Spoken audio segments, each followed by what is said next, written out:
हमारे बीच हैं केंद्रीय राज्य मंत्री मत्स्य पालन, पशुपालन, डेयरी एवं पंचायती राज विभाग के श्री SP सिंह बघेल जी, जो कि आगरा से लगातार दूसरी बार सांसद चुने गए हैं, मंत्री भी हैं। आइए उनसे बात करते हैं आज के समसामयिक मुद्दे पर, और वो मुद्दा है जो सिकंदराबाद में सत्संग के दौरान भगदड़ मची थी, उसका आखिर मुख्य गुनाहगार वो किसको मानते हैं।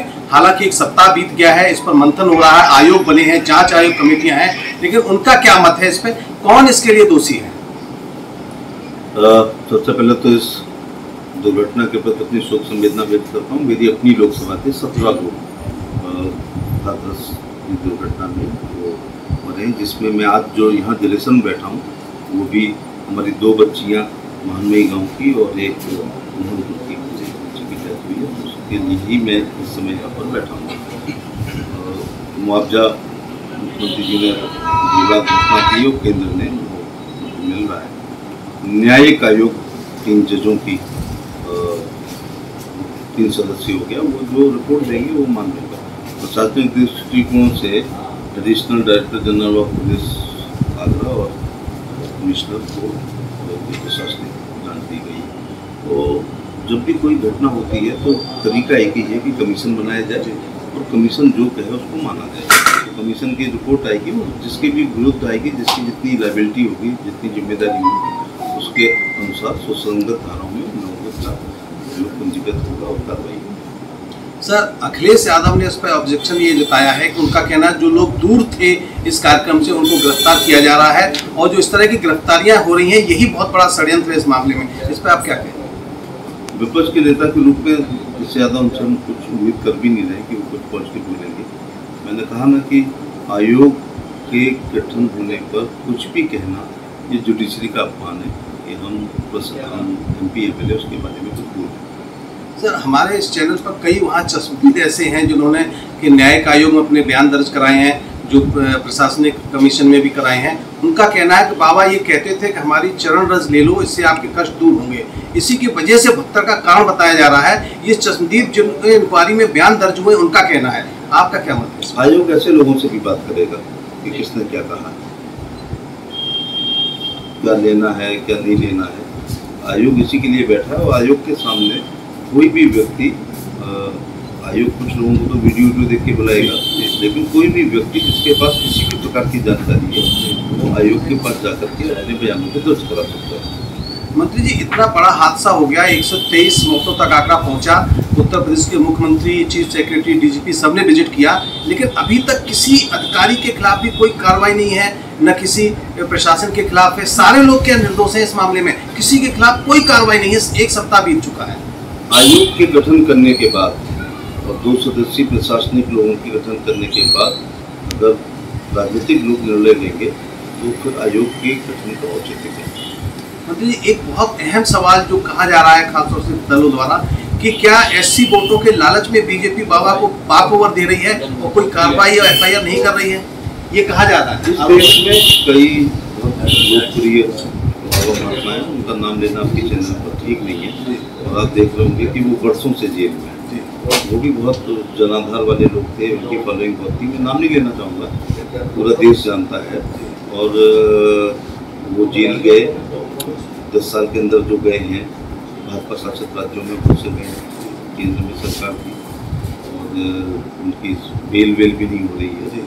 तो ये कहना आपकी बात सही नहीं है। तुष्टीकरण करते तो बहुत से बाबा जेल नहीं जाते। अच्छा सर, आज राहुल गांधी मणिपुर गए हैं और ये कहा जा रहा है कि अब तक प्रधानमंत्री जी मणिपुर नहीं गए। मणिपुर 2 साल हो गए, वहाँ जल रहा है, वहाँ शरणार्थी कैंपों में लोग रह रहे हैं, इस पर आप क्या कहेंगे? ऑनरेरी होम मिनिस्टर वहाँ कई बार विजिट कर चुके हैं, और MOS होम नित्यानंद राय 40 दिन तक कंटिन्यूस वहाँ रहे, और उन्होंने इन राष्ट्रपति के अभिभाषण के धन्यवाद प्रस्ताव पर जुड़ते हुए माननीय प्रधानमंत्री जी ने राज्यसभा में मणिपुर का बड़ा संपूर्ण दिया। क्या प्रधानमंत्री को वहाँ नहीं जाना चाहिए, इतना बड़ा जहाँ आंदोलन चल रहा है, जहाँ लोगों का शोषण हो रहा है, आपका क्या विचार? ऑलरेडी कंसर्न लोग सभी जा रहे हैं। मैंने बताया ना कि गृह मंत्री जी कई बार गए हैं, गृह राज्य मंत्री में 40 दिन तक रहे हैं, ऑफिसर्स रहे हैं, हम लोगों ने सारा इंतजाम किया है। लगभग स्थिति सामान्य है, इसलिए इस बार लोकसभा में प्रधानमंत्री जी को डिस्कस किया गया था कि मणिपुर को बोलने चाहिए, और राज्यसभा में मणिपुर की चर्चा नहीं की जिसमें राज्यसभा में मणिपुर, तो ये तो एक बहाना होता है। और राज्यसभा में फिर कहा कि एलओपी को समय दीजिएगा, तो लोकसभा में जो पूरी देर प्रधानमंत्री जी के 2 घंटे के भाषण के समय लगातार संबोधन किया है मणिपुर, तो मणिपुर के तो प्रधानमंत्री ने पूरा डिटेल में तो फिर राज्यसभा में क्यों उनका विरोध किया गया? सर, आज नरेंद्र मोदी जी रसिया गए हैं और वहाँ उनका प्रधानमंत्री, वहाँ के जो राष्ट्रपति पुतिन जी से मिलने का कार्यक्रम है, 22वां शिखर सम्मेलन है भारत और रूस के बीच में। तो क्या समझते हैं किस तरह के समझौते हो सकते हैं भारत और रूस के मध्य साझेदारी के, चाहे सामरिक दृष्टि हो, चाहे आर्थिक दृष्टि हो, चाहे कृषि हो या वैज्ञानिक क्षेत्र में? भारत अब विकसित राष्ट्र लगभग बन चुका है। हम 11वें से 5वें की अर्थव्यवस्था पे आ चुके हैं, और रूस से हमारा पड़ोस है, हमारा पूरे उस पर बॉर्डर दिए बाई बस भी जाया जाता है। तो कहने का मतलब है पड़ोसी राष्ट्रों से, वो पड़ोसी ना भी हो, चाहे वो यूरोप हो या अफ्रीका हो या साउथ अफ्रीका हो या ऑस्ट्रेलिया हो, कोई भी हो, हमें विश्व के लोगों से रिश्ते अच्छे रखने हैं, क्योंकि भारत ही वसुधैव कुटुंबकम की बात करता है, वन अर्थ वन अर्थ करता है, वन हेल्थ की बात करता है, भारत के संदर्भ में वन राशन की बात करता है, वन इंजेक्शन की बात करता है, सर्वे भवन्तु सुखिनः की बात करता है, और अतिथि देवो भव की बात करता है। इसलिए हमारे रिश्ते ठीक रहे। और दूसरी बात, जहाँ भी प्रधानमंत्री जाते हैं जो समझौते होते हैं उसका शीर्षक होता है भारत के राष्ट्रीय हित। हम अपने राष्ट्रीय हितों पर के अनुसार ही समझौते करते हैं। राष्ट्रीय हितों पर कोई उल्लंघन आ जाए, क्षति पहुंचे, तो फिर किसी से कोई भी गठबंधन नहीं करते।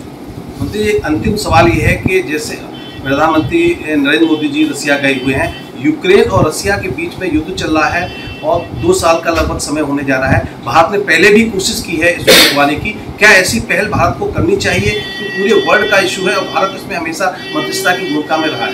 आज भी कोई अगर मध्यस्थता वही कर पाया चाहता है जो समदर्शी होगा, तो हमारा देश, हमारी विदेश नीति जो है वो किसी के देश में हस्तक्षेप करने की नहीं है। हमारी विदेश नीति विस्तारवादी नहीं है, और हम किसी के अंदरूनी मामलों में कभी नहीं बोलते हैं। लेकिन दोनों पक्ष भारत के प्रति यदि अच्छी भावना रखते हुए चाहेंगे तो नरेंद्र मोदी जी इसमें एक अच्छी भूमिका निभा सकते हैं, और वो निभाते भी आए। एक प्रश्न और है आपके विभाग से संबंधित। आप जो है इस बार मत्स्य पालन, पशुपालन, डेयरी और पंचायती राज जैसा महत्वपूर्ण विभाग आपको दिए गए हैं, तो क्या संक्षिप्त में आपका एक योजनाएं हैं जिससे आप विकसित करेंगे, पूरे देश भर में इन चीज़ों का विकास करेंगे? लास्ट क्वेश्चन आपने तब लिया जो आपका पहला होना चाहिए। फिर भी फिशरीज की बहुत संभावना है उत्तर प्रदेश में, and fish is good for health, though I am 100% vegetarian, hard vegetarian. इसके बावजूद भी लोग कहते हैं कि fishery is good for health, तो प्रचार करने की जरूरत नहीं है। Egg are good for health, good for protein. तो पोल्ट्री भी हमारे पास है, फिशरीज भी है। और अब मछली का मतलब ये नहीं है कि वो तालाबों में पाली जाए, आदमी अपने खेत तालाब में भी उस काम को कर सकते हैं। पश्चिम बंगाल में देखो कि जिस कमरे में बैठे इतना बड़ा तालाब होता है तो अपने 365 दिन के लिए वो कर लेते हैं। तो और दूसरा डेयरी के मामले में सेक्स सॉर्टेड सीमन का इस्तेमाल करके हमें बछिया ही पैदा करनी चाहिए, और उसमें गारंटी रहेगी कि 90% बछिया, क्योंकि जब रहट नहीं चल रहा है, हल नहीं चल रहा है, बैलगाड़ी नहीं चल रही, कोल्हू नहीं चल रही है, दाई नहीं हो रही है, इसलिए बैलों का कोई उपयोग नहीं है। बैल यूजलेस है, इसलिए वो प्राइसलेस हो गया। एक समय बैल इतना महंगा होता था कि साहित्य समाज का दर्पण होता है, मदर इंडिया फिल्म में जो है नरगिस अपने कंधों पर हल चला रही है, क्योंकि बैल नहीं कर पाते। मैं बहुत छोटे से गांव का, बहुत कम किसान होते थे, इनके 2 बैल होते थे। तो एक बैल हमारा, एक आपका, ऐसे खेती है। फिर एक भैंसा हमारा, एक भैंसा आपका, ऐसे खेती करी है। लेकिन मशीन आती सब चीज़ें बेकार हो गई। अब हल चलते हुए मैंने आगरा लोकसभा में पिछले 22 साल से नहीं देखा है। बैलगाड़ी भी नहीं दिख रही है। दाएँ देखे हुए मुझे 35 साल हो गए। मैं दाएँ जानता हूँ, शायद राहुल गांधी जी नहीं जानते होंगे, कि गेहूँ को काट के जमीन में डाल के बैलों की खुरों से क्रश किया जाता था, जो 7 दिन में होता था। अब वो 7 मिनट में थ्रेसर काम कर रहा है।